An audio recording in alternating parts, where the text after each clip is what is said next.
Shalom, selamat pagi Bapak Ibu Saudara sekalian. Selamat kita berjumpa kembali dalam acara Renungan SOS. Puji Tuhan, mengawali renungan ini kita satu di dalam doa. Bapa di surga, Bapa yang kami sembah dalam nama Yesus, segala puji, hormat, syukur, dan kemuliaan kami persembahkan hanya bagi-Mu Tuhan. Sebab pagi yang indah ini kami boleh ada di hadirat-Mu ini karena semata-mata anugerah-Mu. Terima kasih Tuhan.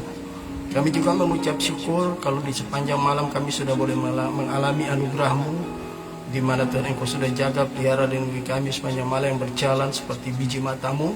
Terlebih kami boleh menikmati petiduran yang nyenyak. Dan yang paling spesial, pagi yang indah ini Engkau boleh bangunkan kami dalam keadaan roh, jiwa, dan tubuh yang diberkati. Terima kasih Bapa, terima kasih Tuhan.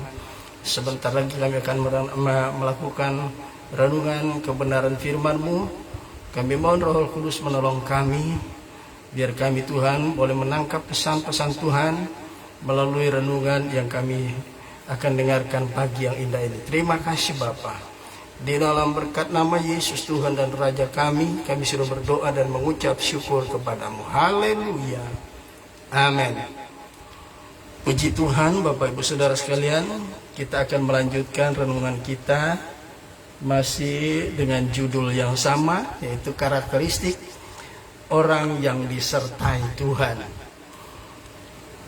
Nas pokok kita masih tetap di Kejadian pasal yang sekarang 40, ayat yang ke-14 sampai ayat yang ke-23 ya. Ayat 14 sampai 23 berbunyi sebagai berikut.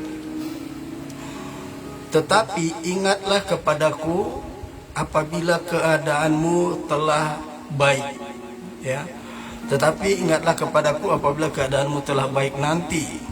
Tunjukkanlah terima kasih-Mu kepadaku dengan menceritakan hal ihwalku kepada Fir'aun. Tolonglah keluarkan aku dari rumah ini, sebab aku diciduk, ya, sebab aku dicuri, diciduk begitu saja dari negeri orang Ibrani, dan di sini aku juga tidak pernah melakukan apa yang menyebabkan aku layak dimasukkan ke dalam liang tutupan ini. Setelah dilihat oleh kepala juru roti betapa baik arti mimpi itu, berkatalah ia kepadanya, aku pun bermimpi juga. Tampak aku menjunjung 3 bakul berisi penganan. Dalam bakul di atas ada berbagai-bagai makanan untuk Fir'aun, buatan juru roti. Tetapi burung-burung memakannya dari dalam bakul yang di atas kepalaku. Yusuf menjawab, beginilah arti mimpi itu. 3 bakul itu artinya 3 hari. Dalam 3 hari ini Fir'aun akan meninggikan engkau tinggi ke atas dan menggantung engkau pada sebuah tiang, dan burung-burung akan memakan dagingmu dari tubuhmu. Dan terjadilah pada hari ketiga, hari kelahiran Fir'aun, maka Fir'aun mengadakan perjamuan untuk semua pegawainya.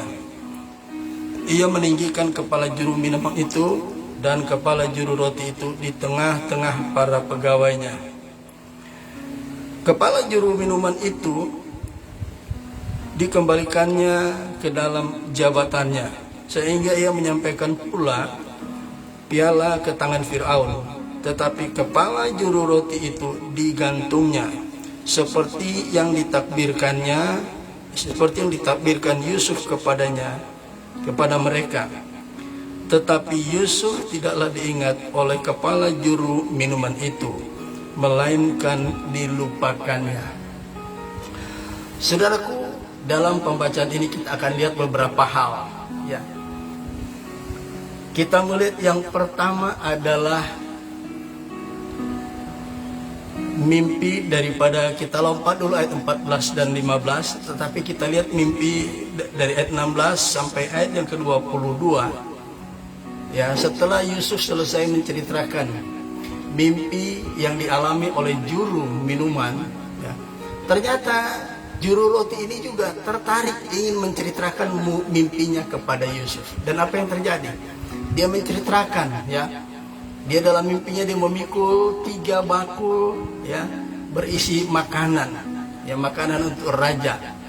Nah, kemudian apa yang terjadi? Yusuf menjelaskan, dalam 3 hari ini, ya, engkau dan juru minuman itu akan ditinggikan oleh Fir'aun. Sehubungan apa? Bukan karena sehubungan kesalahan yang mereka perbuat, ya.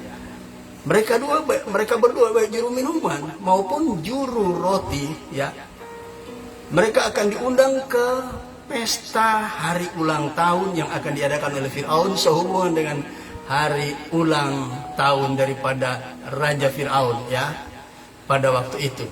Nah, apa yang terjadi? Keduanya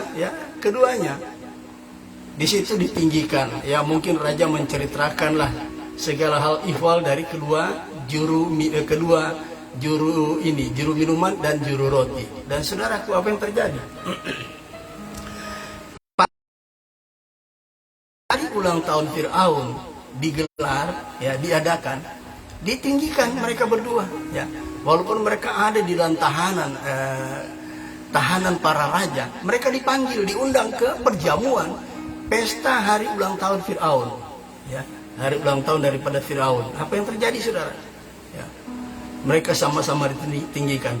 Sesudah itu, ya, juru minuman dia kembali boleh bekerja pada raja, tetap menyampaikan piala kepada Fir'aun. Piala itu tempat minum anggur daripada Fir'aun, ya. Jadi kembalikan kepada posisinya. Tetapi setelah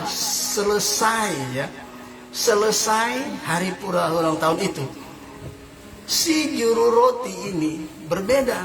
Dia bukan ditinggikan, tetapi dia, ya, dieksekusi mati. Ya, dia mendapat hukuman mati, yaitu dihukum gantung, saudara. Ternyata kesalahan mereka itu bukan sembarangan, ya. Kesalahan mereka itu begitu parah, ya. Khususnya si juru roti ini, ya. Nah, apa yang terjadi, saudara? Sebelum mereka itu dieksekusi, ada yang Yusuf sampaikan kepada juru minuman. Perhatikan ayat 14 dan ayat yang ke-15, ya. Di sini kita lihat Yusuf menceritakan, ya, keadaannya di dalam penjara, ya. Ayat ini berkata, ya, keadaan Yusuf dalam penjara. Dia bilang begini, dia curhat, ya.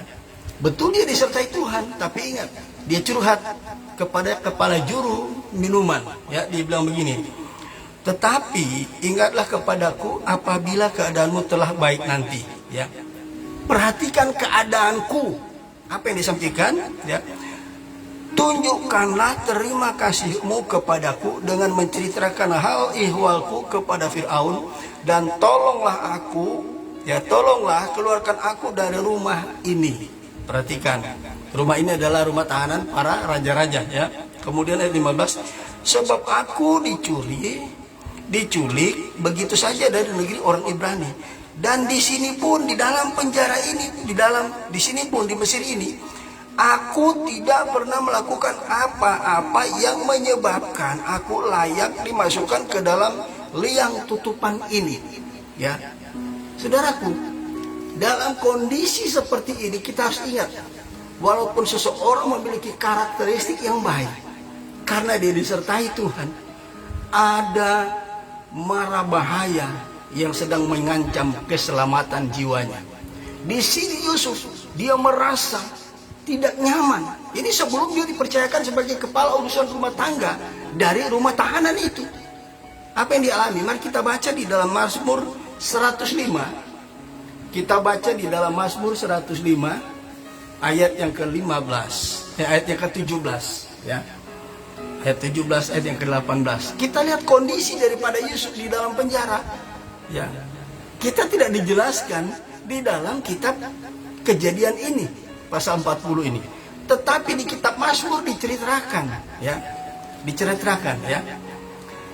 Mazmur pasal 105 ayat yang ke-17 demikian bunyinya, ya. Diutusnyalah seorang mendahului mereka, Yusuf yang dijual menjadi budak. Ayat 18, mereka mengimpit kakinya dengan belenggu, lehernya masuk ke dalam besi. Nah, saudaraku, kita lihat, ya, ini kondisi atau keadaan Yusuf ketika ada di rumah tahanan sebelum dia dipercayakan oleh kepala penjara, ya, tempat di mana tahanan-tahanan atau petinggi-petinggi negara ditahan sebelum mereka membuat kesalahan. Apa yang terjadi? Kondisinya kaki dan tangannya dibelenggu, saudara, dimasukkan ke dalam besi. Nah, belenggu itu bukan terbuat dari, ya, tali, tapi dari besi, dari rantai mungkin, ya. Baik lehernya, ya, mereka mengimpit kakinya dengan belenggu, lehernya masuk ke dalam besi, ya, seperti begini kira-kira, tangannya dibelenggu. Nah, nanti mungkin pada waktu makan baru dibuka tangannya supaya dia boleh makan. Dan apa yang terjadi, saudaraku, ya? Tetapi setelah lewat hari-hari, ya, di mana setelah lewat hari ulang tahun dari Raja Fir'aun, apa yang terjadi? Ayat yang ke-23 berkata, tetapi Yusuf tidaklah diingat oleh kepala juru minuman itu, melainkan dilupakannya. Permohonan daripada Yusuf supaya dia diceritakan kisahnya kepada Raja Fir'aun, tetapi mereka tidak menceritakannya, mereka melupakannya. Apa yang terjadi? Saudara, walaupun kita menghadapi tantangan yang berat, masalah yang berat, jangan mengandalkan manusia. Kita buka di dalam Mazmur 118, ya, 118.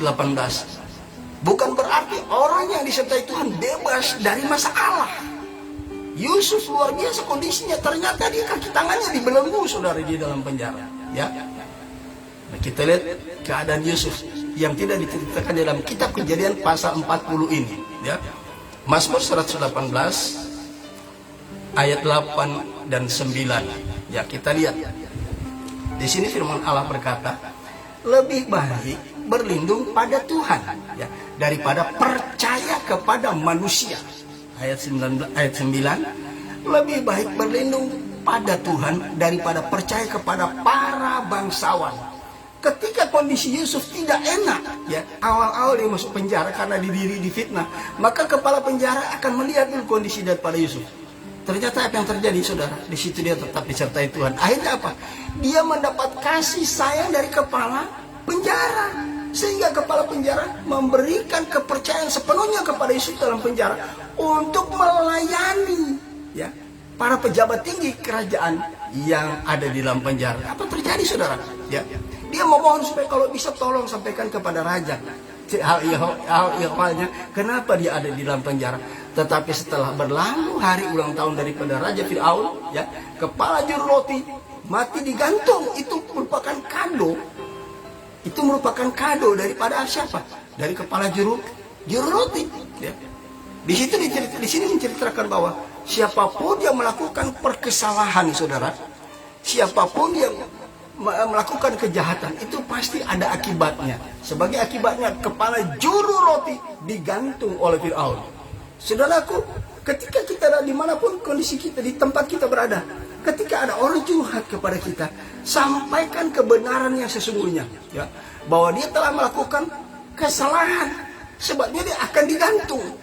Jadi walaupun dalam kondisi seperti Yusuf, kita harus berani menyatakan kesalahan orang yang curhat kepada kita, ya, meminta pelayanan kita. Kalau dia memang bersalah, sampaikan bahwa dia memang bersalah. Ada banyak hamba Tuhan, ya, mungkin kalau ada pejabat tinggi, dia tidak berani menegur, tidak berani menyatakan kesalahan dari seorang yang kita layani.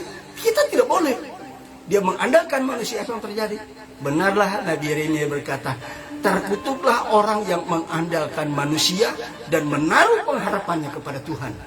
Tetapi Yusuf, pada waktu sehebat apapun rohani kita, sebaik apapun karakteristik kita, ada saat-saatnya secara manusia kita mengalami kelemahan. Tetapi di saat kita lemah, jangan percaya kepada seorang manusia, jangan percaya kepada seorang bangsawan. Paulus berkata justru di saat dia 3 kali berdoa kepada Allah tentang penyakitnya supaya dicabut, Tetapi Tuhan menjawab, ya cukuplah kasih karuniaku bagimu. Justru di saat engkau lemah, kuasaku bekerja sempurna. Saudaraku ingat, sebagai seorang yang memiliki karakteristik yang baik, siap menghadapi segala kondisi. Dan sampaikanlah, ya tegurlah apabila ada orang yang bersalah. Sampaikan kebenaran yang sebenar-benarnya. Biar kita melihat kepercayaan kita, pembelaan yang berasal dari Tuhan. Tuhan pasti bela kondisi kita sebagaimanapun. Tuhan izinkan dia dibelenggu, ya. Tetapi kalau kita mengandalkan Tuhan, tiba waktunya dia akan dibebaskan. Puji nama Tuhan. Nah, biarlah kita, saudaraku, sebagai orang-orang yang memiliki karakteristik yang baik, siap menghadapi segala macam tantangan dan tetaplah menyampaikan kebenaran. Salah nyatakan salah, benar nyatakan benar. Puji Tuhan, Tuhan Yesus memberkati. Sampai di sini, ya, karakteristik orang yang disertai Tuhan pada bagian yang ke-15 ini. Kita satu di dalam doa. Bapa di surga, kami mengucap syukur kepadamu, sebab oleh anugerah-Mu, oleh kebenaran firman-Mu, oleh renungan yang sudah kami dengar, kami percaya Engkau menyatakan kasih-Mu kepada kami pada pagi yang indah ini, bahwa kami harus siap menghadapi segala situasi dan keadaan. Dan kami tidak boleh mengandalkan manusia ketika kita menghadapi kondisi ini. Kami harus menceritakan kepada Tuhan. Dan Tuhan, kami akan tetap percaya kepadamu daripada percaya kepada manusia. Sebab terkutuklah orang yang mengandalkan manusia, tetapi diberkatilah ketika kami mengandalkan Tuhan. Terima kasih Tuhan. Dalam nama Yesus Tuhan dan Allah kami sudah berdoa dan mengucap syukur kepadamu. Haleluya, haleluya. Amin. Puji Tuhan. Tuhan Yesus memberkati. Sampai kita jumpa lagi pada hari Senin yang akan datang. Puji Tuhan. Shalom.